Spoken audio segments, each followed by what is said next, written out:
Hola,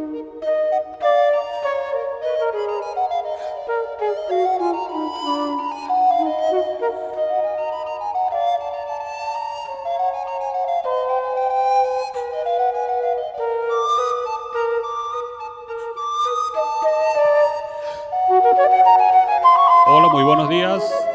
Bienvenidas, bienvenidos. Un honor tenerlas a todas y tenerlos a todos ustedes por acá, igual a quienes se están conectando a través de nuestro canal de YouTube para esta conferencia a 20 años de la misión Barrio Adentro a cargo del profesor Carlos Alvarado. Ya vamos a leer un poco de la experiencia y de por qué el profesor Alvarado nos está acompañando la mañana de hoy acá en el Centro Internacional Miranda. Pero antes de eso queremos, por supuesto, dar las gracias al Centro Nacional de Historia por poner a disposición del Centro Internacional Miranda los espacios de la Casa de la Historia Insurgente y podamos realizar, como cada miércoles, las conferencias que tenemos siempre planificadas para todos ustedes. A propósito de esto, también me gustaría decir que estamos retomando la realización de las conferencias acá en la Casa de la Historia Insurgente. Las 2 semanas anteriores no habíamos podido realizar actividades de este tipo acá en la Casa de la Historia Insurgente, debido, entre otras cosas, al lamentable fallecimiento de la doctora Tibisay Lucena, a quien desde ya también queremos nosotros rendir un homenaje con la realización de esta y de las conferencias que venimos realizando. El profesor Carlos Alvarado tiene poco tiempo, también nombrado en la Secretaría Permanente del Consejo Nacional de Universidades, tiene 2 meses, pero estoy seguro que también no solamente tiene muy buenos recuerdos, muy buena experiencia con la doctora Lucena, sino que también seguramente querrá compartir con nosotros algunas palabras al respecto. Sobre ella, aparte de todos los homenajes que ya se han hecho para la doctora Tibisay Lucena y que de algún modo enlaza con la conferencia que vamos a tener el día de hoy sobre los 20 años de la misión Barrio Adentro, yo quiero decir que en toda su actuación pública la doctora Lucena siempre procuró visibilizar al pueblo en primer lugar y en segundo lugar que el pueblo efectivamente pudiese ejercer la democracia participativa y protagónica, que pudiera ejercer sus derechos políticos y electorales, y eso se refleja en la configuración del sistema electoral venezolano. Entonces, creo que a esa característica de brindar todas las satisfacciones, todas las posibilidades a nuestro pueblo en el campo que se refiere a la profesora Lucena, a la doctora Lucena, en el campo electoral y en el campo de la educación universitaria, también lo vemos reflejado nosotros, o por lo menos es mi parecer, en lo que ha sido la misión Barrio Adentro. Me parece a mí que allí hay un elemento que configura la filosofía, o podemos hablar de que detrás de ello podemos decir que está la filosofía de la revolución bolivariana. También queremos agradecer y enviar a todas y a todos ustedes un saludo a nombre de la doctora Sandra Oblitas Russa, nuestra ministra del Poder Popular para la Educación Universitaria, designada hace poco, hace creo que menos de 2 semanas que está ejerciendo el cargo, que está ocupando.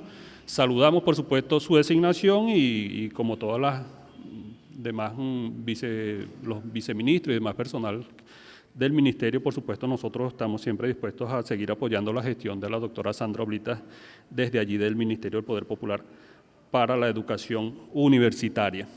El día de hoy, como dije, vamos a tener esta conferencia a cargo del profesor Alvarado acerca de los 20 años de la misión Barrio Adentro, que se cumplieron hace poco, hace escasos días, luego de lo cual también va a haber un pequeño ciclo de preguntas y respuestas para que ustedes no tanto a mí, al profesor Alvarado le hagan llegar las inquietudes que tengan, los comentarios que tengan o las reflexiones que le generen la presentación del profesor Alvarado, y finalmente tendremos una presentación musical a cargo de Edgar Parra Arana, el poeta del pueblo, que ya también nos está acompañando por allí.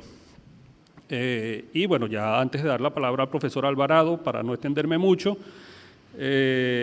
decir que nosotros desde el Centro Internacional Miranda estamos celebrando estos 20 años de la misión Barrio Adentro, y para ello queremos recordar 2 elementos que son importantes, sin los cuales probablemente no podemos darle la dimensión que tiene esta misión. La primera de ellas es que Barrio Adentro se lanzó apenas un año después del golpe de abril del año 2002, en momentos bastante convulsos, vamos a decirlo de manera suave, políticamente, y apenas unos meses después del sabotaje petrolero, en los cuales desde el punto de vista económico Venezuela se encontraba en una situación bastante difícil, una situación que bueno, comenzaría justamente por esos meses, la recuperación de Venezuela. Destaco además, finalmente, para ya dar la palabra al profesor Alvarado, bueno, antes de leer su currículum, que la misión está cumpliendo 20 años, ¿no? Eso da muestras de la continuidad de esta misión y da muestras, como dije hace poco, de lo que es la filosofía, si lo queremos ver de ese modo, de lo que es la revolución bolivariana, especialmente en el campo de la atención en salud.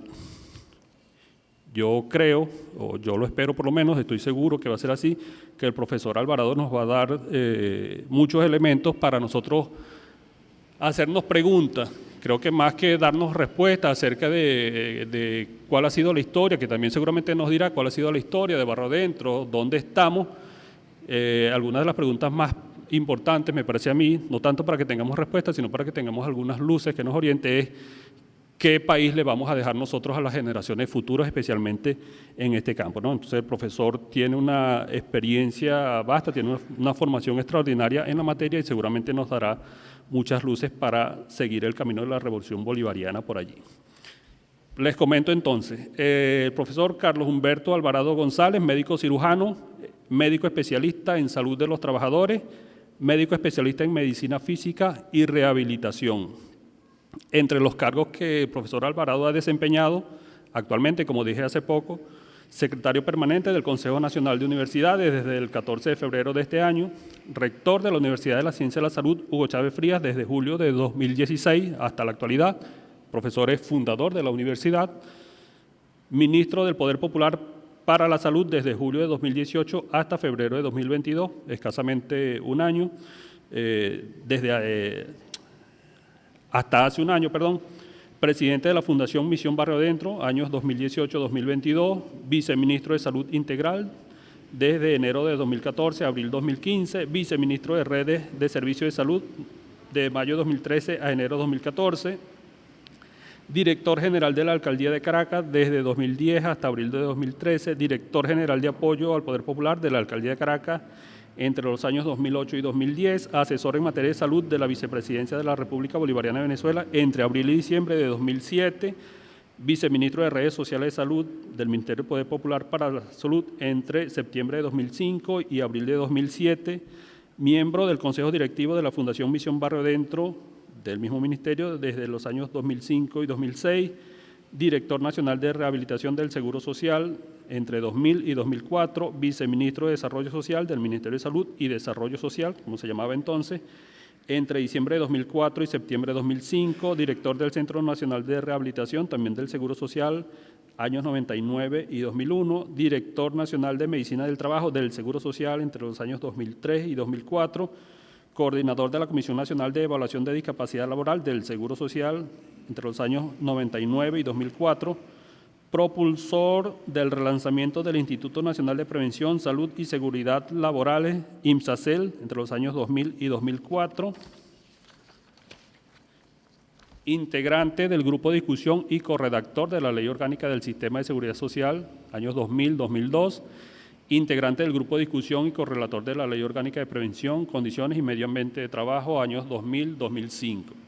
En cuanto a la experiencia docente del profesor Alvarado, docente de la Cátedra de Medicina del Trabajo de la Facultad de Medicina de la Universidad Central de Venezuela desde el año 92, docente de posgrado de Salud Ocupacional, Medicina Ocupacional e Higiene Industrial de la misma Universidad Central de Venezuela desde el año 2000, docente de posgrado de Medicina Física y Rehabilitación del Seguro Social desde 1996 hasta 2004. Y entre las publicaciones más destacadas del profesor Alvarado podemos comentar, por ejemplo, Cambio Social y Política de Salud en Venezuela, que escribió junto con, solamente tengo las iniciales de los nombres, Martínez M.E., entonces el profesor me ayuda, Esperanza, Gutiérrez N., Metzer y Vivas Martínez. Exactamente, ¿no? Esto está publicado en la revista virtual y bilingüe Medicina Social o Social Medicine.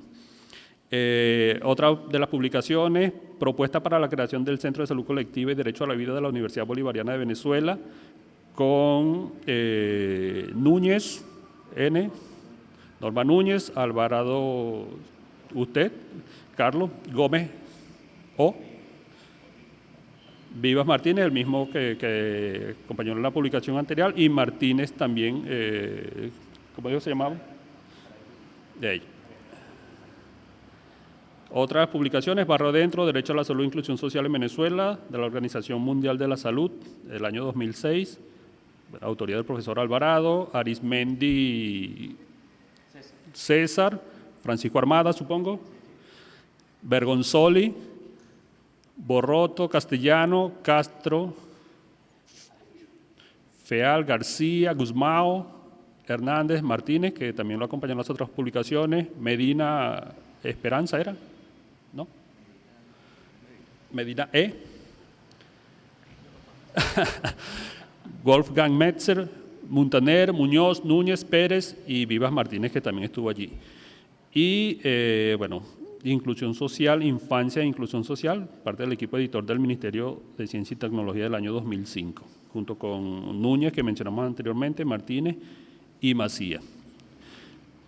Como dije hace poco, con la lectura brevemente de este resumen curricular del profesor Alvarado, es un poco para explicar a quienes nos están viendo a través de YouTube y para quienes están aquí en la sala, comprendan las razones por las cuales el Centro Internacional Miranda le ha pedido al profesor Alvarado que nos traiga reflexiones, nos traiga preguntas, algunas respuestas probablemente, sobre la misión Barrio Adentro y, bueno, porque nosotros estamos celebrando los 20 años de esta importante misión. Así que, bueno, profesor, bienvenido. Muchísimas gracias por estar con nosotros.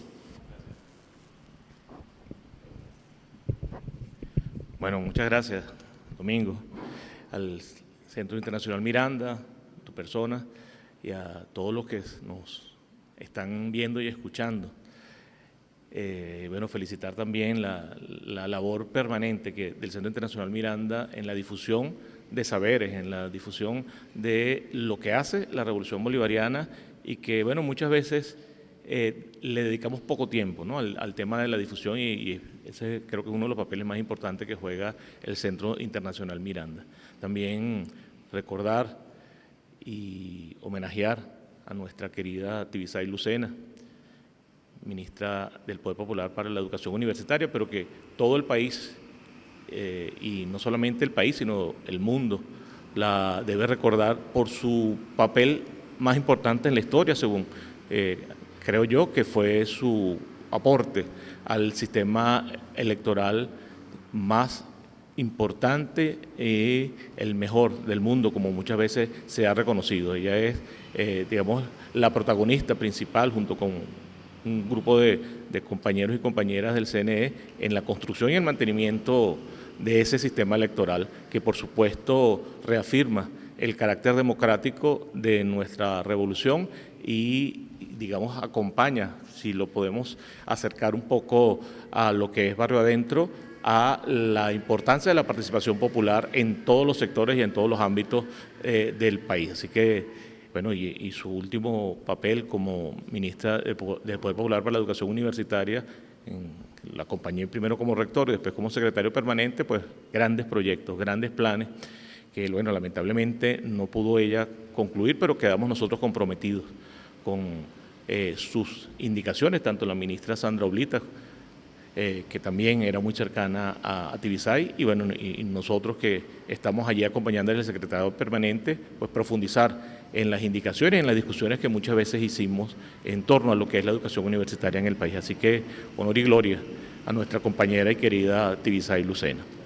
Bien, antes de comenzar, quiero señalar, y así se llama la presentación, es el Barrio Adentro y el Sistema Público Nacional de Salud, porque definitivamente en Venezuela, en la historia del sistema público de salud o del sistema de salud, marca un hito la presencia de la misión Barrio Adentro. Es para mí y para muchos con los que hemos venido trabajando este tema, momento en que se marca la historia de la salud o de la asistencia de salud o del sistema de salud venezolano antes y después de Barrio Adentro.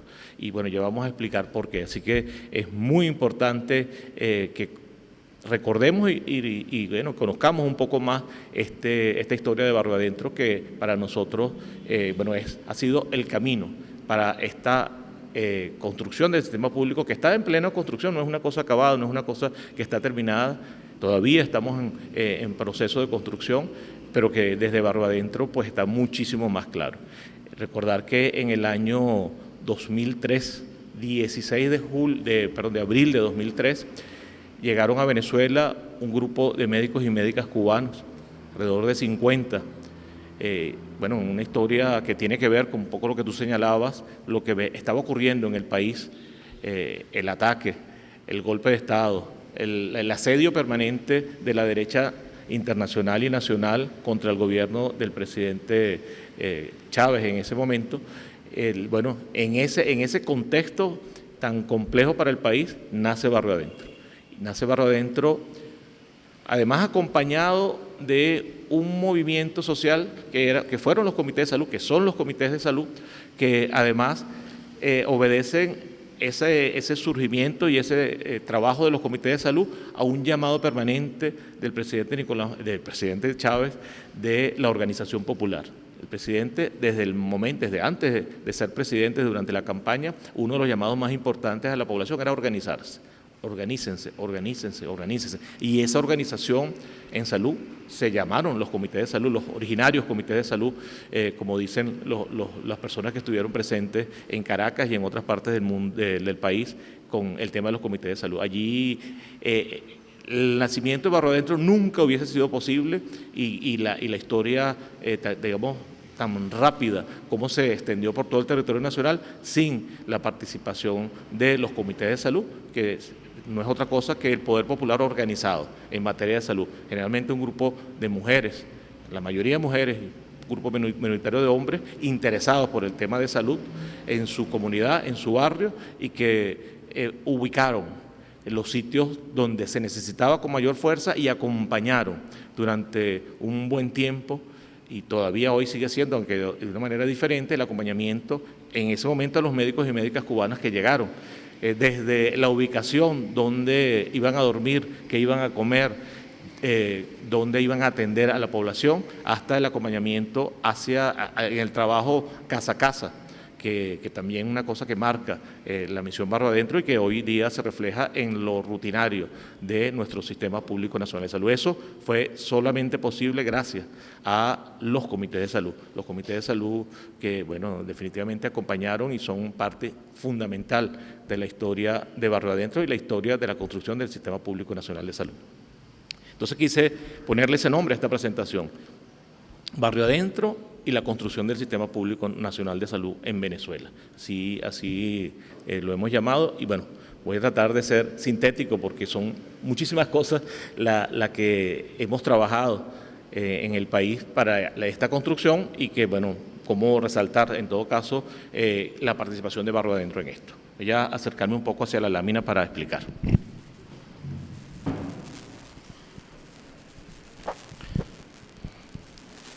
Bien, primero quisiera mencionar que en Venezuela la concepción de salud varía, como en todas partes del mundo, desde las ideas originarias de los pueblos originarios del país, donde la concepción de salud es completamente diferente a lo que tiene la gente en la ciudad, lo que tiene la gente en Venezuela y en otras partes del mundo, hasta, bueno, lo que se marca en cada una de las etapas políticas que ha transcurrido en Venezuela. No voy a irme hacia atrás en la historia por razones de tiempo, pero quiero destacar dos elementos constitucionales. Hay, antes de la Constitución bolivariana, dos constituciones que tocan específicamente el tema de salud y que marca las ideas que en el momento se estaban ventilando. En la Constitución del año 47, en el capítulo 4, hablaba de la salud y la seguridad social. Para resumir, esa Constitución del 47 señalaba que todos los habitantes de la República tienen derecho a la protección de salud. Y ahí hay una pequeña concesión de derecho que se asoma en la Constitución del 47, pero además dice que el Estado establecerá los servicios necesarios para la prevención y tratamiento de la enfermedad. O sea, le da responsabilidad al Estado de la protección a la salud. Esto dio pie en su momento histórico a la construcción de un sistema de salud que creció y que fue, digamos, bastante bueno para el momento histórico, justo a raíz de esta Constitución del año 47. En la Constitución del 61 hay un cambio que pareciera sutil, pero que es muy importante. La Constitución del 61 habla que todos tienen derecho a la protección de la salud, pero que el Estado proveerá los medios de prevención y asistencia a quienes carezcan de ellos. Fíjense que aquí hay un cambio. No es el Estado el que tiene que atender a la población, no es el Estado quien tiene que llevar el servicio de salud a todas partes, sino a quienes carezcan de los medios económicos. Aquí se está dibujando otro proyecto de salud, un proyecto de salud donde la privatización, donde la creación y crecimiento de los servicios privados tiene un peso muy importante y tiene carácter constitucional. Obviamente, esto obedece a todo el movimiento político que hubo después del derrocamiento de Marcos Pérez Jiménez y, bueno, la entrada de la socialdemocracia con Acción Democrática y por supuesto, toda la apertura hacia el sistema privado de salud. Hay algunos antecedentes importantes que hay que destacar porque nos muestran cuál era el contexto en el año 99, cuando llega el comandante Chávez, cuál era el contexto en el cual se desarrollaba la salud en el país. Hablar del consenso de Washington, que seguramente ustedes lo conocen con detenimiento, del año 89, donde las premisas importantes, liberación económica, reducción del Estado, el Estado no funciona, el Estado es burocrático, el Estado es ineficiente, por lo tanto hay que reducir la presencia del Estado, eso por supuesto implica aumentar la presencia del sector privado, reducción del gasto público, reformas tributarias regresivas, privatización de las empresas estatales. Ahí se perfiló toda la transformación de las empresas de salud, porque no eran empresas, eran hospitales, para que se constituyeran como empresas. Yo trabajaba en aquel momento en el Seguro Social y veía con preocupación y asombro que se constituyó un equipo de trabajadores del Centro Nacional de Rehabilitación, donde yo trabajaba y donde me formé como especialista, para que se constituyera eso en una empresa privada. Ese hospital, Centro Nacional de Rehabilitación, que está al lado del Pérez Carreño, se iba a constituir en una empresa privada y ya estaban los estatutos formados, siguiendo las recomendaciones del Fondo Monetario Internacional que surgen a través de este consenso de Washington. ¿Cuál era? Bueno, reduzcan el gasto público, aumenten la participación del sector privado. Y bueno, ahí está este tema, ¿no? La salud y la seguridad social se veían entonces como una mercancía de libre oferta y demanda en el mercado. O sea, quien tiene más puede acceder a mejores servicios de salud y también de seguridad social. No como derecho, sino como mercancía. La salud no como derecho, sino como mercancía. Y la medicina privada como ejemplo. No hay nada mejor que la medicina privada, las clínicas privadas, ahí están los mejores especialistas, ahí están los mejores aparatos, los mejores equipos y una promoción y un boom extraordinario y crecimiento de los servicios de salud privados que lamentablemente se mantiene hoy en algunos sitios y algunos funcionarios del Estado lo defienden. Bueno, ese es otro tema. ¿Cuál era el modelo de salud imperante? Escasa inversión social, ausencia de mantenimiento preventivo y correctivo. Hubo una instrucción de desinversión en el sector público y los hospitales empezaron y los establecimientos de salud a caer, porque si no hay mantenimiento, si no hay actualización de equipos, pues, y eso fue lo que pasó, ausencia de mantenimiento, deterioro de infraestructura, facilitar el crecimiento de los establecimientos privados de salud. Fíjense, en los años 80 habían en Venezuela, digamos, no más de 50 grandes clínicas privadas, menos. Y ya para los años 90, finales de los 90, había más de 400. Y todo ese estímulo de crecimiento tiene que ver con este cambio de política. La enfermedad y lo curativo como centro de acción y formación en salud. El negocio es la enfermedad, el negocio no es la salud. Entonces, lo que se promovía incluso en la formación en las universidades era la enfermedad. Porque la enfermedad es lo que da plata. La enfermedad es lo que el sistema capitalista promueve para introducir todos sus elementos de medicina. Privatización directa e indirecta. Desarticulación y fragmentación del sistema de salud. Nosotros tenemos un sistema donde había 2 o 3 prestadores, pero a partir de las reformas de los años 90, se creó en cada alcaldía, en cada gobernación, en cada institución del Estado, un servicio de salud. Llegamos a tener más de 400 prestadores públicos de salud no coordinados entre sí. Bueno, y esto era un impulso. Mientras tú fragmentas, tú privatizas y vas privatizando a medida que vas creciendo y desconcentras y desapareces el ministerio. Descentralización de la salud, desarticulación del ministerio. El ministerio, nosotros llegamos a tener un ministerio fuerte que dictaba las normas de funcionamiento, las normas de promoción, las normas de prevención, y en la medida que se desfragmenta, se desdibuja la presencia del Estado en los servicios públicos de salud.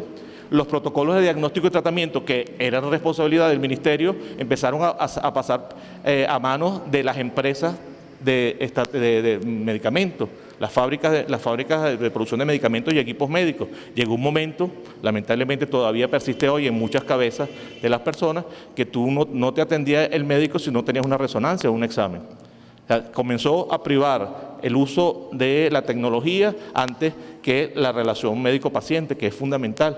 Bueno, eso todo porque se perdió de alguna manera la fuerza que tenía el ministerio. Congelamiento de cargos, disminución de la dedicación horaria, salarios poco atractivos, crecimiento de los seguros de hospitalización, cirugía y maternidad, y termina esto a finales de los 90 con las leyes neoliberales de salud y seguridad social. En el año, la última ley, y es una deuda que tenemos en la revolución con el pueblo, la última ley de salud es del año 98, que es una ley privatizadora, donde abre los fondos de atención privados en materia de seguridad social. Lamentablemente, bueno, aunque hemos hecho más de 10 proyectos de salud en tiempos de revolución, todavía no tenemos una ley revolucionaria de salud aprobada. En seguridad social sí hubo algún cambio de ley. ¿Cuáles han sido los principales aportes en materia de salud de las políticas? Bueno, aquí están algunos numerados, no los voy a señalar todos por razones de tiempo. Freno a las leyes neoliberales de salud y seguridad social. Ahí se metieron en vacación leyes. Lo primero que hizo el comandante cuando llegó el comandante y mandó a parar las leyes neoliberales, las leyes de salud y la ley de seguridad social, las mandó a parar. Esa ley decía, entre otras cosas, que el seguro social desaparecía y se privatizaba. Eso lo establecía la ley, la de seguridad social. Eliminación de los sistemas de recuperación de costos que había en los centros de salud. La propuesta en la Constitución de Salud, que ya lo vamos a hablar, la Ley Orgánica del Sistema de Seguridad Social, que sí se llegó a promulgar en el año 2002, la promulgación del modelo de atención integral, el Plan Estratégico Social, y aquí resalto la creación de la Misión Barrio Adentro en el año 2003-2004. Ella nace en el 2003, pero se oficializa en el 2004, que, insisto, marca un hito, un antes y un después en las políticas de salud en el Estado venezolano. Bueno, el Plan Nacional de Formación de Talento Humano en Salud, la formación de médicos integrales comunitarios, nace por allá en el 2005, el Plan Nacional de Salud, Plan de la Patria, bueno, clasificación, otros elementos allí importantes que siempre debemos rescatar como logros importantes de la revolución en materia de salud. La Constitución bolivariana, que todos conocemos, uno de los elementos que señala que la salud es un derecho social fundamental, obligación del Estado, es una obligación del Estado. Ahí cambia radicalmente lo que hemos visto en la Constitución del 91. Quien lo debe garantizar como parte del derecho a la vida. La salud forma parte del derecho a la vida, por lo tanto es una obligación del Estado. El artículo 84 dice que el Estado crea y ejercerá la rectoría un sistema público nacional de salud, que debe ser único, que además se rige bajo los principios de gratuidad, universalidad, integralidad, etcétera, y que no podrá ser privatizado. Nuestra Constitución señala que el Sistema Público Nacional de Salud no puede ser privatizado. Y esto pareciera una palabra, pero no es una palabra, es una concepción. El sistema, como es un derecho social fundamental, el Estado debe garantizar la atención pública a la población. Y, por supuesto, otro elemento fundamental, la comunidad organizada tiene el derecho y el deber de participar en la toma de decisiones sobre la planificación, ejecución, control de la política específica en las instituciones públicas de salud. O sea, se abre la puerta a la participación como un derecho y como una necesidad para la verdadera construcción del Sistema Público Nacional de Salud. El financiamiento es obligación del Estado y también se establece una política de formación de profesionales y de regulación de las instituciones públicas y privadas. Y bueno, la vinculación con la seguridad social también de manera gratuita. Logramos en el año 2002 construir una ley orgánica del sistema de seguridad social que está vigente, aunque no se ha cumplido en toda la letra, donde dice, por ejemplo, en materia de salud, que se crea el régimen prestacional de salud para garantizar el derecho a la salud como parte del derecho a la vida, pero además dice que la protección a la salud es sin discriminación alguna. Cualquier persona, venezolano o extranjero, que se acerca al sistema de salud venezolano, se atiende sin ningún tipo de discriminación. Uno como venezolano va a cualquier otro país del mundo, a un sistema de salud, y no es cierto que te atienden de manera gratuita. En Venezuela lo hacemos así, así lo establece esta ley. El sistema público de salud integrará todas las estructuras y órganos, programas y servicios que se sostengan total o parcialmente con los recursos fiscales o parafiscales. ¿Qué está diciendo esto? Que todas las instituciones públicas de salud deben unirse en un solo sistema. Y eso lo señala claramente esta ley orgánica y dice que todo esto debe hacerse en un término no mayor a 10 años desde la promulgación de la ley. Si la ley es del 2002, para el 2012 ya debería estar integrado. Eso no lo hemos logrado. Todavía el Seguro Social está por una parte, el Ministerio por otro, las alcaldías tienen su servicio de salud, las gobernaciones tienen su servicio de salud, aunque se ha recuperado un poco la rectoría del Ministerio de Salud y se creó los estados mayores de salud, tanto a nivel nacional como cada uno de los estados, que es un paso, pero no se ha logrado esa integración, es una deuda que tenemos con el Estado venezolano, con la población venezolana. Bueno, y otro elemento que dice, fíjense qué interesante, en su artículo 126, no podrán crearse nuevos regímenes de salud privados para los trabajadores del sector público.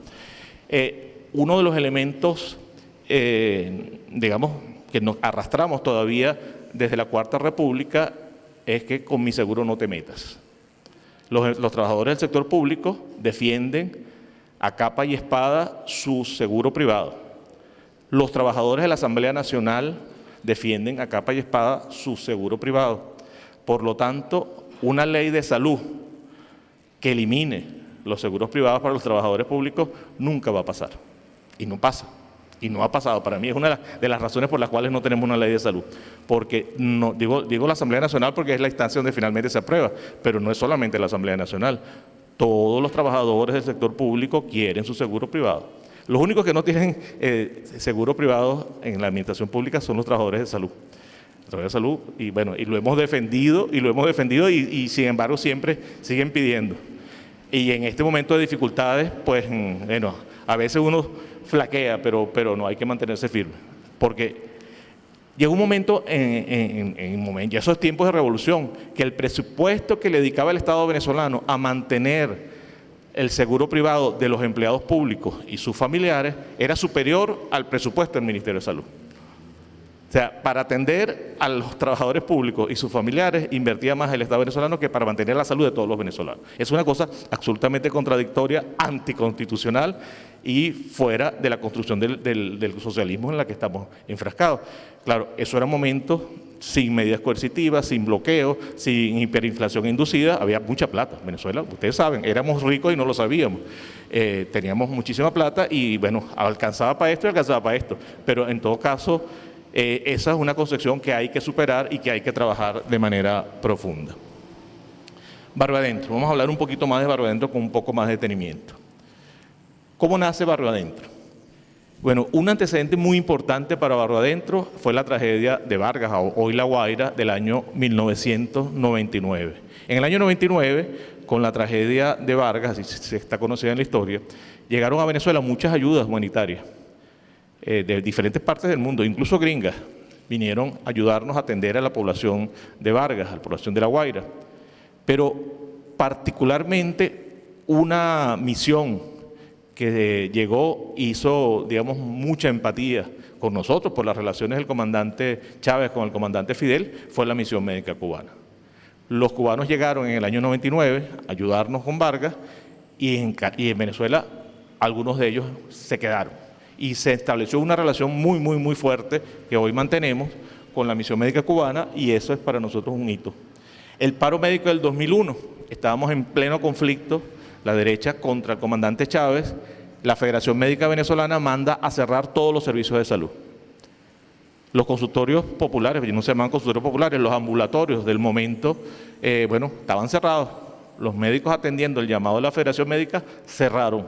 los pocos consultorios o ambulatorios que había en el momento, la población de Caracas, porque ahí el Barrio Adentro nace en Caracas, estaba desatendida.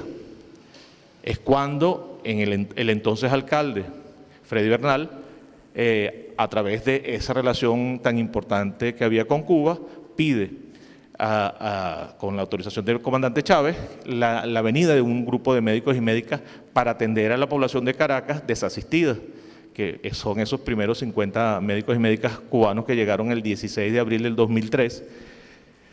Y bueno, ahí justo nace Barrio Adentro. Bueno, ahí está intermedio de eso el golpe de Estado, la falta de asistencia de salud, el golpe de Estado del 2002, con todos los elementos que involucra.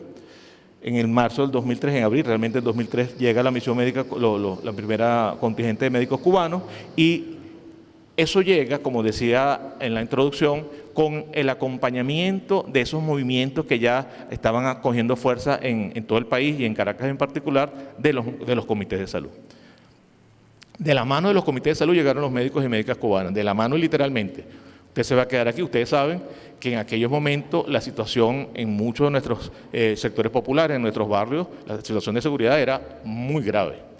Y bueno, allí se metieron los médicos. Con el acompañamiento de los comités de salud, les buscaron alojamiento en casas de familias, les buscaron un espacio donde pasar consulta en casas de familia, los alimentaban desayuno, almuerzo y cena. El acompañamiento de los comités de salud fue fundamental. Y la respuesta fue tan buena de la población que desde abril del 2003 hasta diciembre de 2003 se distribuyó por todo el territorio nacional. Ya para diciembre de 2003 habían médicos y médicas cubanas en todo el país, en todos los municipios del país. Fue el crecimiento, digamos, más grande de la historia en materia de atención, en este caso con médicos y médicas cubanas. Bueno, la importancia de la organización comunitaria, ya para diciembre de 2003 el presidente Chávez lo convierte en misión. Estaba en auge o en boga la creación de las misiones. Las dos primeras misiones fueron la misión Robinson y la misión Barrio Adentro. Ahí nos peleamos quién fue primero. Creo que nacimos casi que el mismo día, pero para ir cerquita. Para nosotros fue la misión Barrio Adentro, pero tú hablas con la gente de educación y dice que fue la misión Robinson, pero igual. En todo caso, allí se creó todo ese sistema de misiones para la atención. Como decía el comandante, hay que sacar la atención de los ministerios. Los ministerios están burocratizados y están enquistados en la Cuarta República. Muchos de los funcionarios de los ministerios del momento, y todavía quedan algunos por allí, eran funcionarios con mentalidad ECA, con mentalidad privatizadora. Y el presidente Chávez decía, esto no puede funcionar desde los ministerios, vamos a sacar la atención de los ministerios, y creó las misiones, en este caso la misión Barrio Adentro, y con recursos, digamos, diferentes a los de los ministerios. Ahí nace Barrio Adentro como un elemento novedoso. ¿Y por qué le llama Barrio Adentro? Porque justamente los primeros médicos y médicas cubanos que llegaron y después se distribuyeron al país, se fueron Barrio Adentro. Los médicos de Barrio Adentro, los médicos que están en Barrio Adentro, y al final se llamó Misión Barrio Adentro, porque fue la primera acción que hicieron. Se metieron Barrio Adentro donde no había atención, y nace entonces con el comandante Chávez la misión. En la Gaceta Oficial de enero del 2004, 26 de enero, el decreto 2745 se crea la misión. 2004. Bueno, aquí dice, fíjense, voy a leer algunas partes, ¿no?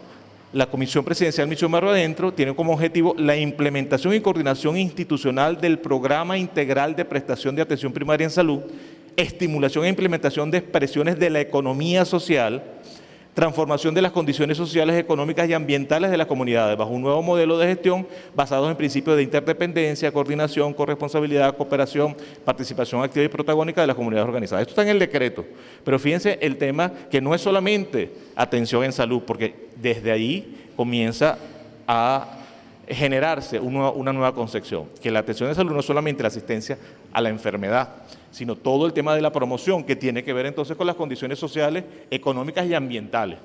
Entonces la salud ya no vinculada solamente a la atención de la enfermedad, sino a mejorar las condiciones generales de la población, y esa era parte de la tarea que tenía que hacer Barrio Adentro. Nace de la práctica, se articula a las misiones, como les dije anteriormente. Algunas características fundamentales de la misión: se vincula la salud como derecho social, ya lo hemos hablado, constitucional, vinculado a la calidad de vida, a la promoción de la salud, y en ese orden, calidad de vida, promoción de salud, prevención de enfermedades, por supuesto también atención de enfermedades, prevención de enfermedades y atención de enfermedades, pero antes de atención de enfermedades, promoción de salud, prevención de enfermedades y luego atención de enfermedades. Participación ciudadana, Contraloría Social y desarrollo local. Sentar las bases para desarrollo local. Así establece el decreto de creación de Barrio Adentro. Algunas características, cooperación internacional, claro, la misión Barrio Adentro no hubiese sido posible sin la cooperación y esa relación tan estrecha que tenemos con Cuba. Gracias a Fidel, gracias a Chávez, además esos dos visionarios que nos acompañaron en la historia, y yo siempre digo que nosotros tenemos que darle gracias a la vida por haber vivido el mismo tiempo que coincidieron estos dos gigantes de la historia, Chávez y Fidel. Con participación activa y protagónica de los comités de salud, recursos extraordinarios, atención integral gratuita y oportuna, atención a partir de la demanda de la población y no a partir de la oferta de servicios. ¿Hacia dónde crecía Barrio Adentro? Hacia donde había una población organizada. Se organizaban y aquí tenemos el espacio, tráigame el médico. Y así creció Barrio Adentro, con una participación muy importante de la comunidad organizada.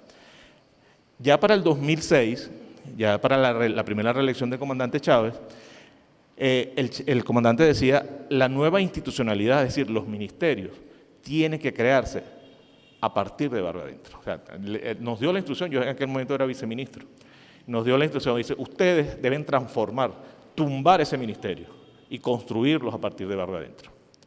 Eso no lo hemos logrado todavía. Avanzamos, pero no lo hemos logrado. Todavía hay enquistados en el Ministerio de Salud algunos resabios de la Cuarta República. Los objetivos, contribuir a la implantación del Sistema Público Nacional de Salud.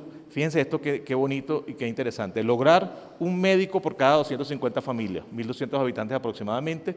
Inicialmente los sectores de máxima exclusión, cuando nació Barrio Adentro, la meta era a la población más excluida, donde nunca había llegado médico, que era aproximadamente el 70% de la población. Hoy, a toda la población, hoy con el presidente Nicolás Maduro, él habla de Barrio Adentro 100%, dice no solamente a los que estaban excluidos, que se incorporaron con la revolución, sino a toda la población. Promover la salud integral de los individuos, familias y comunidades, impulsar la construcción de las redes sociales bajo control comunitario, contribuir al logro de una alimentación adecuada, porque claro, no podemos hablar de salud sin alimentación adecuada. Por eso es lo importantísimo de la interacción del sistema de misiones y grandes misiones en las comunidades. Y Barrio Adentro tiene que interactuar con la misión de alimentación, porque muchas veces los problemas de la población tienen que ver con problemas de alimentación, con problemas del ambiente, con problemas del agua, con problemas del aseo urbano, con problemas del control de vectores. Y eso todo tiene que ver con la interacción entre misiones. Propiciar espacios para el saneamiento ambiental, elevar el promedio de vida de la población, contribuir al desarrollo, crecimiento y envejecimiento de la población con calidad de vida. Todo esto es tomado del decreto de creación de la misión Barrio Adentro. Crece, ya pasa el nacimiento de Barrio Adentro que quería ilustrar y ahora vamos a ver cómo ha crecido Barrio Adentro. Barrio Adentro crece y el presidente inicialmente lo llamó Barrio Adentro 1, llamó Barrio Adentro 1 a todo lo que tenía que ver con atención en las comunidades. Directamente en las comunidades, nosotros teníamos aproximadamente unos 3.500 establecimientos de salud en comunidades. Pasamos a tener de 3.500 a poco más de 13.000, como 13.600. Eso fue el crecimiento de Barrio Adentro 1. Antes teníamos una población más o menos de 3 millones, 4 millones de personas, tenían cerca un establecimiento de salud. Pasamos muy rápidamente a tener casi 18, 19 millones de personas, un establecimiento de salud, y hoy tenemos el 90% de la población venezolana tiene cerca de su vivienda, se pueden ir caminando, un establecimiento de salud, con un equipo de salud. Que no siempre es médico, es verdad, a veces no hay médico. Que no tenemos los medicamentos, es verdad, no tenemos los medicamentos como alguna vez los tuvimos. Producto del bloqueo, producto de las medidas coercitivas y las unilaterales, producto de la hiperinflación inducida, aunque como dice el presidente Maduro, no todo le podemos echar la culpa al bloqueo, pero bueno, tiene su responsabilidad. Pues nosotros éramos un país que manejaba miles de millones de dólares y bueno, se nos redujo en un 99% el ingreso. Eso tiene un impacto definitivo en la construcción del sistema y bueno, en toda la vida de los venezolanos y las venezolanas. Un elemento muy novedoso dentro del sistema de salud, que el presidente llamó Barrio Adentro 2, fue la construcción de los centros diagnósticos integrales, porque ya teníamos médicos, pero una de las cosas que chocaba en aquel momento mucho era que este médico mandaba a hacer una rayos X, un examen de laboratorio, llegaba al establecimiento de salud tradicional y le decía, no, eso lo mandan de barrio adentro, no, yo no te lo voy a hacer. Que venga para acá, no, ¿qué es eso? Eso no son médicos, esos son enfermeros, esos son curanderos, esos son brujos. Y eso fue muy fuerte, ustedes lo deben recordar, cómo rechazaban cualquier orden o instrucción de laboratorio, rayos X o de ingreso a una emergencia, bueno, eran rechazados del sistema de salud. Se crean así entonces los centros diagnósticos integrales, eran 600 en el plan, hoy hay 586 funcionando y todos tienen, aunque no esté funcionando todos los servicios lamentablemente, un servicio de emergencia 24 horas, cuidados intermedios, rayos X, ecosonografía, endoscopia, laboratorio clínico, electrocardiografía, oftalmología. Esto es lo que más demandó la población de ese primer abordaje de barrio adentro. El primer diagnóstico que hicieron los médicos y médicas cubanas, el equipo que fundó Barrio Adentro, es que esto hacía falta y por eso se crean los centros diagnósticos integrales. Pero además de los centros diagnósticos integrales, este elemento que son las salas de rehabilitación integral, es un elemento absolutamente novedoso y único, yo diría que único en el mundo. Nosotros, bueno, yo que soy médico rehabilitador, especialista en medicina física y rehabilitación, en Venezuela existían, antes de la revolución, 64 servicios de medicina física y rehabilitación en el país, 64. Y era un privilegio, hacer rehabilitación era casi un privilegio porque conocías a alguien, porque, bueno, tuviste una palanca o, bueno, tuviste suerte. Pero atenderse, yo tenía en el hospital donde trabajaba gente que tenía más de un año esperando a ser atendido por un servicio de rehabilitación. Del diagnóstico que se hizo de salud en las primeras olas de Barrio Adentro, una de las necesidades, como yo digo, se destapó la olla de las discapacidades en el país. Nos dimos cuenta que había un gentío en las comunidades que, bueno, tenían discapacidad y necesitaban servicios de rehabilitación. Nace así entonces la creación de servicios de rehabilitación, no hay 600, son 500, si mal no recuerdo, casi 590 servicios de rehabilitación, hay unos que no se han terminado, y tienen estos servicios, telecoterapia, termoterapia, todo lo que tiene las salas de rehabilitación, pero hoy nosotros tenemos por habitante más servicios de rehabilitación que cualquier país del mundo, incluso que Cuba, los cubanos lo dicen, ustedes tienen más servicios de rehabilitación por población que los que tenemos en Cuba, y los tenemos, y es uno de los servicios más demandados. Usted ve a cualquier sala de rehabilitación del país y está lleno, y ahí va todo el mundo. Ahí no es que estos son cubanos, yo no me voy a atender, no, porque es tan difícil y tan costoso llegar a un servicio de rehabilitación de los otros que existen, que la gente finalmente termina yendo a los servicios de rehabilitación. Esto es un lujo que nos damos en el país. Bueno, los centros de alta tecnología, se planificaron 35, estos centros de alta tecnología es donde deberían estar los tomógrafos, los resonadores y otros equipos de laboratorio más sofisticados, y los llegamos a tener. Muchos de ellos hoy están dañados por las mismas situaciones de bloqueo. La compra de los equipos, aunque tuviéramos la plata, que muchas veces no la teníamos, pero aunque tuviéramos la plata, traer un repuesto de un equipo de estos, que muchos eran norteamericanos, por el bloqueo simplemente no nos los vendían. Va para Venezuela, no nos los venden. Eso nos pasó, eso no son cuentos, eso lo viví yo estando en el Ministerio de Salud. Teniendo los reales en la mano, no nos los venden. Había que triangular con una persona que lo comprara, salía 3 veces más caro para poder arreglarlo. Eso, bueno, son situaciones que todavía persisten y que la gente no conoce. Porque en medio de las dificultades económicas que vivíamos y que todavía tenemos, pero un poquito menos que antes, bueno, los pocos recursos que llegaban, el presidente Nicolás Maduro decía, vamos a darle a salud. Y aún con los reales en la mano, muchas veces no logramos traer repuestos. Bueno, otros elementos importantes en la construcción del Sistema Público Nacional de Salud, el Plan de la Patria, como ustedes saben, yo solamente voy a hacer mención a 3 de los elementos en el segundo gran objetivo histórico. Impulsar la participación protagónica del poder popular, sigue siendo un mandato del Plan de la Patria. Desarrollar visión integral de la salud, promoción de estilos de vida saludables, difusión del conocimiento descolonizador y rescate de los saberes ancestrales. Esto es una deuda y un mandato del Plan de la Patria en el que tenemos también que trabajar. Repito aquí, difusión del conocimiento descolonizador y rescate de los saberes ancestrales. Eso está en nuestro Plan de la Patria. Fortalecer la arquitectura organizacional territorial del Sistema Público Nacional de Salud a partir de las ASIC, las Áreas de Salud Integral Comunitaria. Las ASIC, y vamos a ver un poquito más adelante, nacen de Barrio Adentro.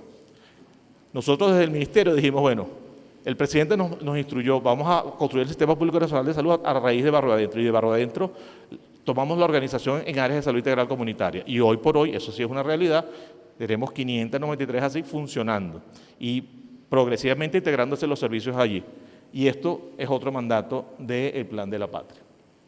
Bueno, sin profundizar acá, decirles que la unidad básica hoy del Sistema Público Nacional de Salud es el área de salud integral comunitaria.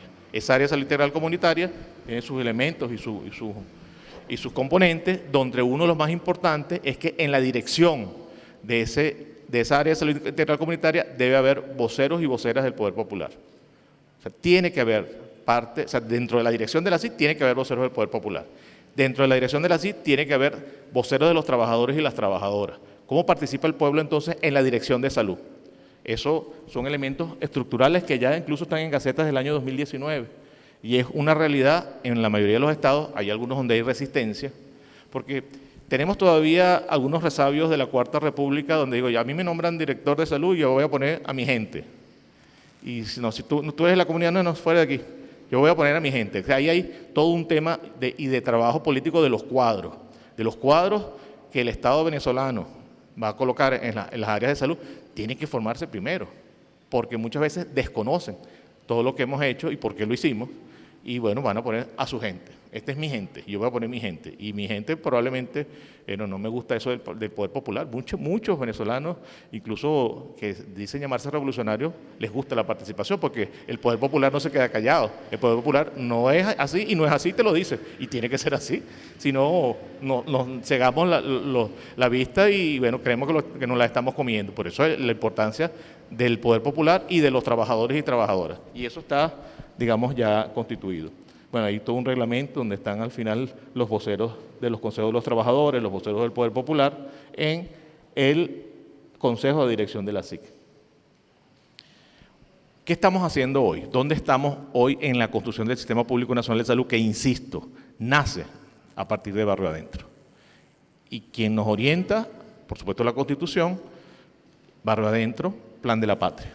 Nosotros tenemos la bola grande, la bola roja, un territorio general, que es el más cercano a donde vive la gente, el territorio social local, donde tenemos el consultorio popular.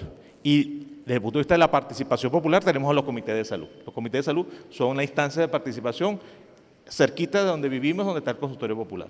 Luego tenemos el territorio de la SIC, donde también tenemos un consejo de dirección con participación popular y participación de los trabajadores.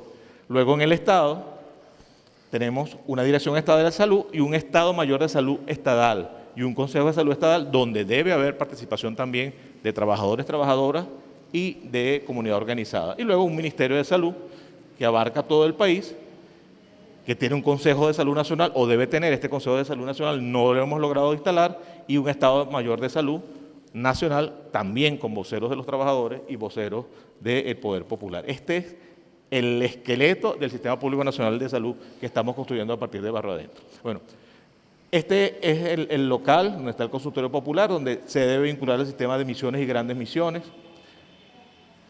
Un consultorio popular por cada 1.250 a 2.500 habitantes, esa es la meta y hacia allá tenemos que trabajar. Un área de salud integral comunitaria. Fíjense, y aquí sí me detengo un poquito para mostrar algunas características de lo que debe tener un ASIC. Primero, bueno, está vinculado a un territorio social de los consejos comunales, del área de influencia de los consultorios populares que están ahí, que son a 10 a 20 consultorios populares por cada SIC. En promedio, 50.000 habitantes tienen los ASIC, en promedio. Algunos que tienen más, otros que tienen menos, pero son alrededor de 50.000 habitantes.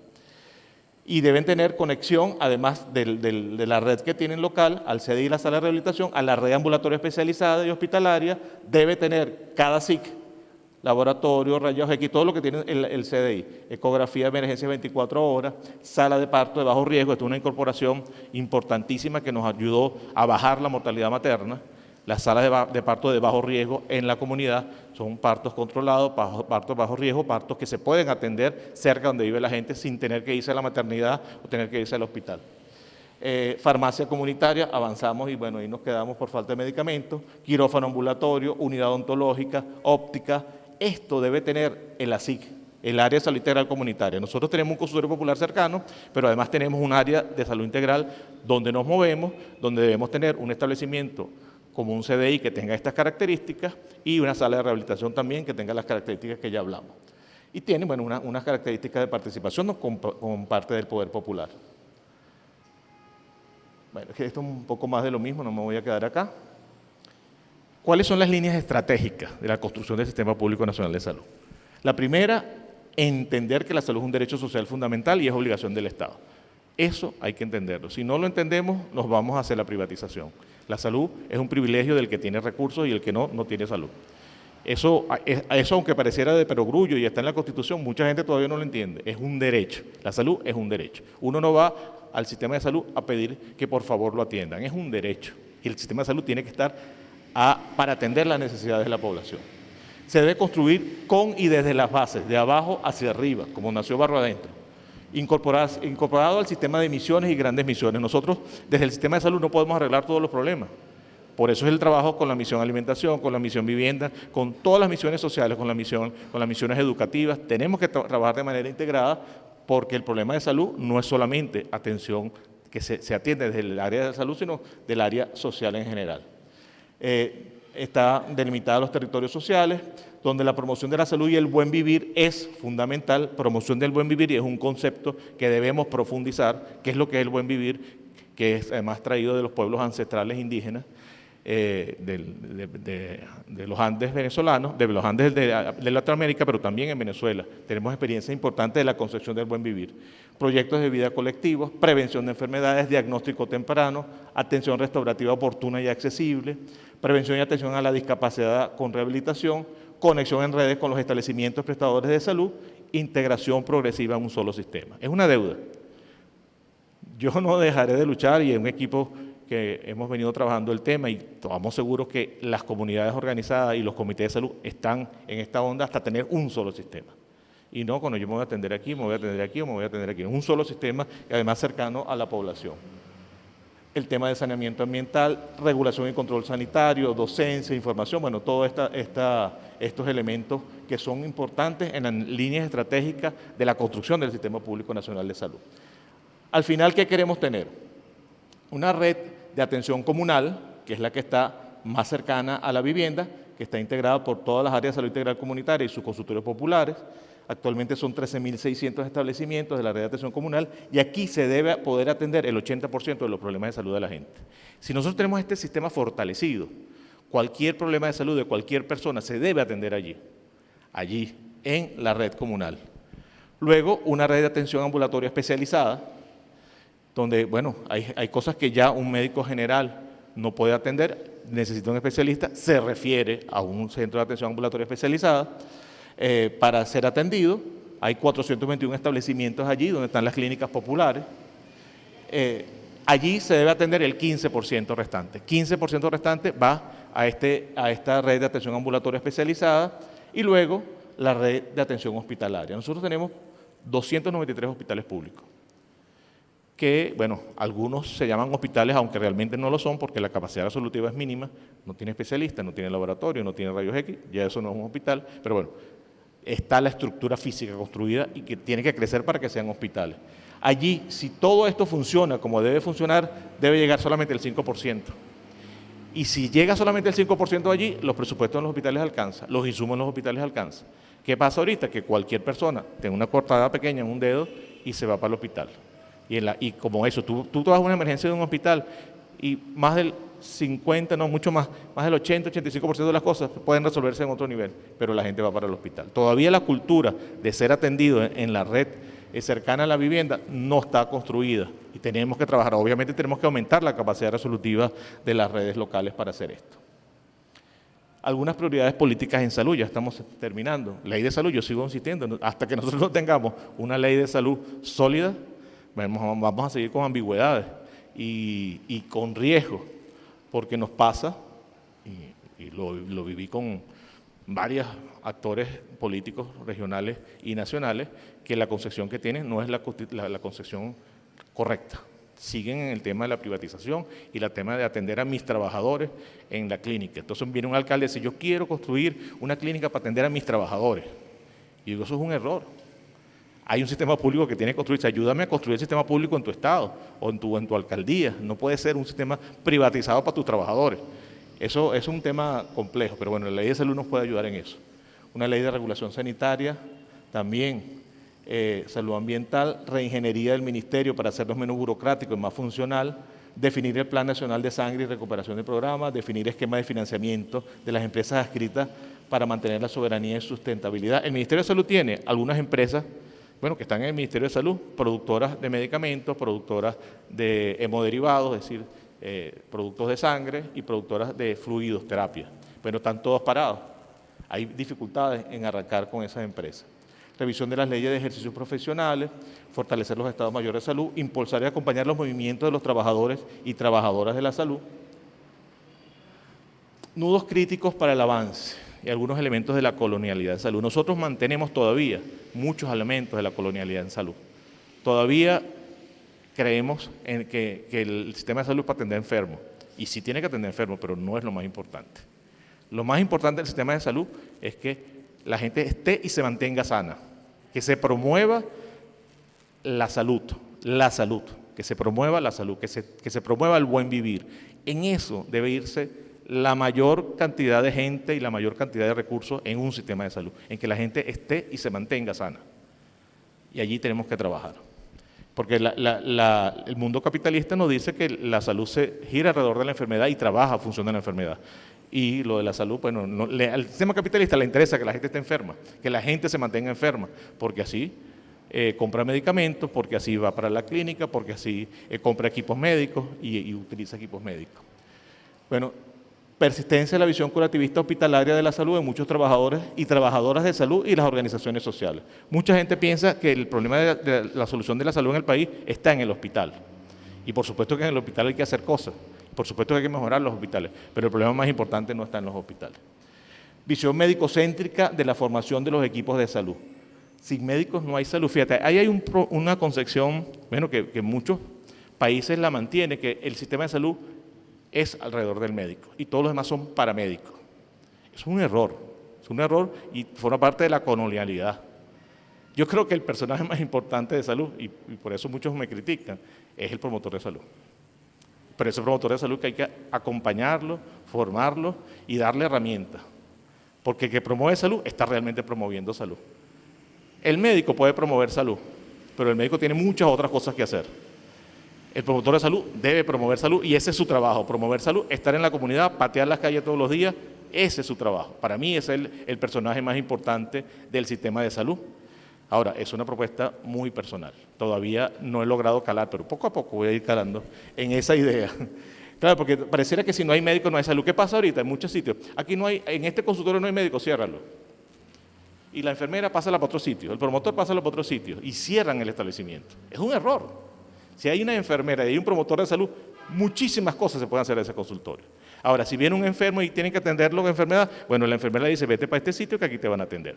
Pero no podemos cerrar consultorios populares. Y la tendencia actual es que no hay médico, ciérralo, porque es que pareciera que es el médico el que lleva el sistema de salud. No, el sistema de salud es un equipo, y donde yo insisto, fundamental, el promotor de salud. Porque el promotor de salud, como su trabajo es casa por casa, calle por calle, está todo el tiempo en la calle. Él sabe lo que pasa en su comunidad. Y sabe dónde está la gente, y sabe dónde están los problemas. Ese para mí es el personaje más importante del sistema de salud. Su estimación de los saberes populares en materia de salud y la participación del poder popular de salud. ¿O será temor a la pérdida de poder? Que es una pregunta que yo me hago.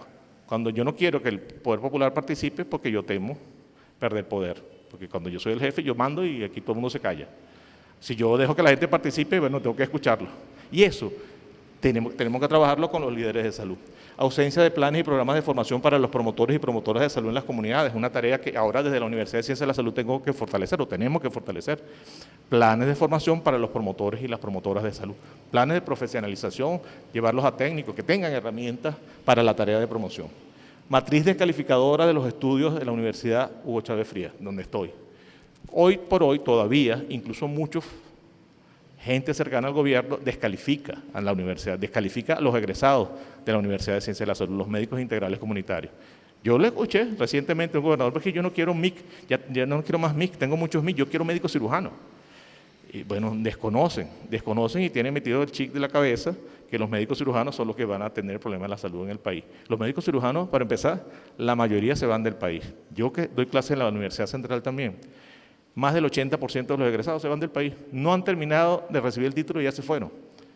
De los médicos integrales, la mayoría, el 95% se quedan. Si hay unos que se van, no es mentira, algunos se van, pero la mayoría se quedan y tienen compromiso. Un elemento importantísimo de la Universidad de Ciencias de la Salud es que nuestros estudiantes, la mayoría, vienen postulados por un comité de salud, vienen postulados por un consejo comunal.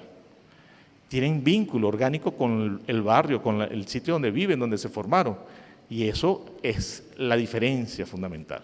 Tú ves un acto, y el presidente lo dice y lo reconoce, de médicos integrales comunitarios y la gente está feliz que el presidente le entregue el título.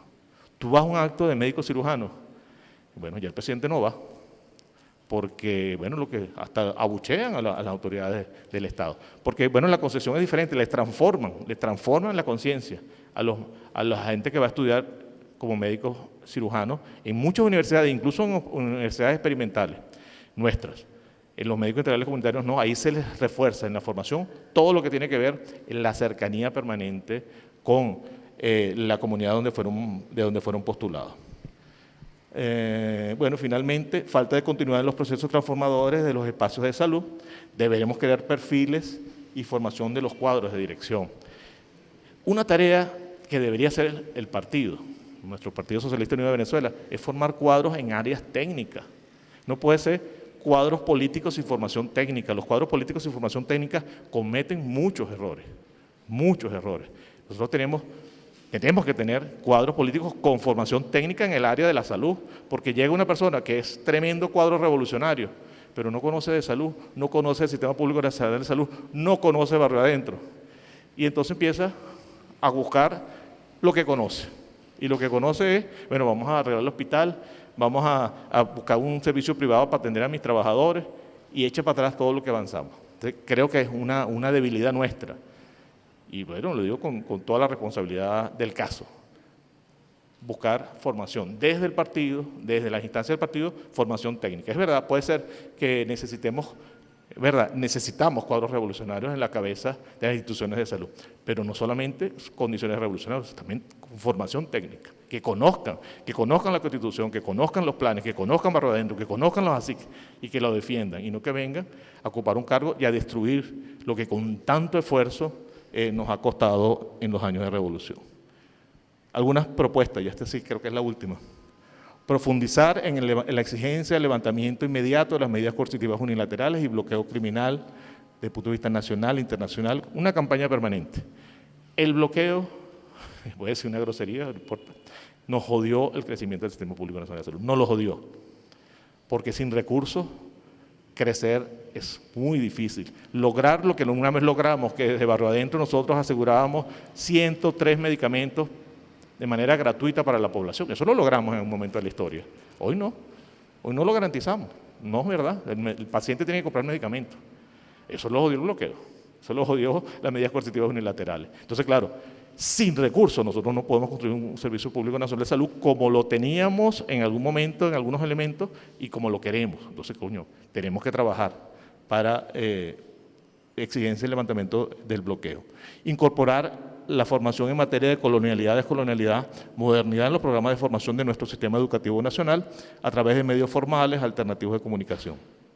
Identificar con el poder popular organizado, los estudiantes, docentes, las comunidades, los elementos cotidianos de la modernidad, colonialidad y trabajar en su análisis crítico y desmontaje. Es la única manera. Fíjate, con los estudiantes nuestros en la Universidad de Ciencias de la Salud, cuando ellos llegan a la universidad la primera vez, sobre todo los que son asignados por CNU, dice, ¿dónde está el campus universitario? Aquí no hay campus universitario. ¿Cómo que yo voy a recibir clases en un barrio? ¿Qué es eso? El campus universitario es todo el país. Cada espacio de establecimiento de salud y sus alrededores es el campus universitario. Pero claro, ellos vienen con ese chip montado del campus universitario. Mi UCB. ¿Dónde está mi UCB? No. Esto es otra cosa. Claro, los que vienen de la comunidad sí, ya lo saben y lo defienden, pero los que los han asignado por CNU, pues no, porque asignan a la CNU los que no salieron a la central, pero querían estudiar en la central. Entonces los mandan para medicina integral comunitaria y no lo entienden y muchos se retiran. Pero bueno, ahí hay todo un trabajo que montar para lograr la transformación. Yo digo médicos porque es lo que más tenemos, pero nosotros tenemos enfermería, tenemos fisioterapia, terapia ocupacional, radioimagenología, los 11 programas de formación que tenemos. Utilizar el método Chávez para la formación de estos nuevos conceptos, plasmar con palabras sencillas y ejemplos cotidianos el significado de estas nuevas categorías de análisis de la realidad para la transformación necesaria. Hay un error que cometemos también muchas veces en la revolución, que es que nos llenamos de palabras complejas que solamente entienden los académicos. Coño, ¿qué hacía Chávez? ¿Cuál fue la maravilla comunicacional de Chávez? Que él las cosas complejas las llevaba a ejemplos cotidianos, del quehacer, del día a día, y que la gente lo entendía, pero con una facilidad. Por eso la gente se enamoró de Chávez, porque Chávez les hizo entender cosas complejas que los intelectuales se reservan con palabras técnicas y que no son comprensibles para todo el mundo. O sea, en eso creo que tenemos que trabajar.